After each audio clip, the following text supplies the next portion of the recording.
Good morning, ladies. I just want to send you a quick note, something that's on my mind this morning. I just dropped the kids off. You probably can't see it, but their bus kind of gets picked up over here. And then I always cross the road and I go down this little valley. This used to be the old river that runs through Valencia, and now it's this beautiful garden. And I always come down here. As I was leaving Will earlier today, he goes, "Daddy, are you going to go down into the river again today? You go there every single day." And I was like, "Oh yeah, I'm going to head down." And he goes, it's your routine, isn't it? It's something that you always do with mommy. It's your routine. And I didn't have enough time to really explain it to him, but I said, "No, buddy, it's not daddy's routine. It's daddy's ritual."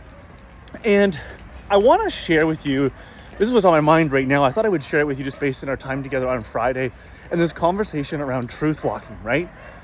What is the difference between routine and ritual and its significance? Well, routines are great. I mean, all of us are working pretty hard with our discipline to do things that are really healthy for ourselves. And it's kind of nice too when you can get to a spot where those routines, they just kind of embrace automaticity. Like you don't even really need to think about it. But when routines really get deeply engraved into our lives, sometimes we can just kind of go into autopilot mode, right? Rituals are so different because rituals, they change us. They give us an opportunity to be able to begin differently, right?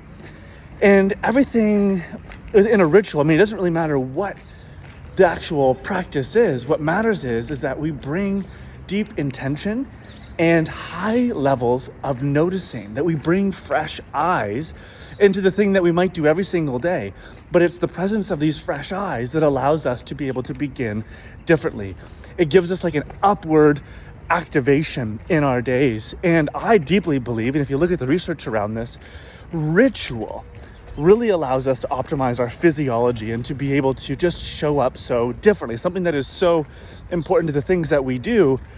And I also believe that ritual is a homecoming. It's a way of coming back to our truth, coming back to that practice of truth walking, right? And today, as I'm walking through this beautiful garden here, you can kind of see we're starting to have tons of spring. I'm noticing a couple things here over the last day or two.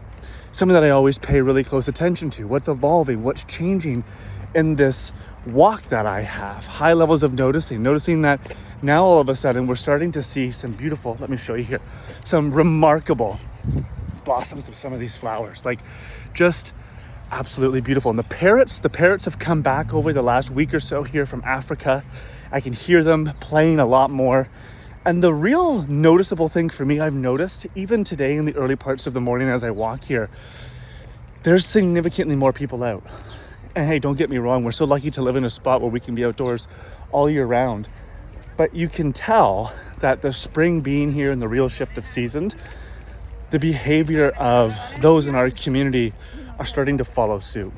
So today, as you go into your day, I'd love to invite you to bring your attention and your intention into something that might be a routine of yours and turning it into a ritual.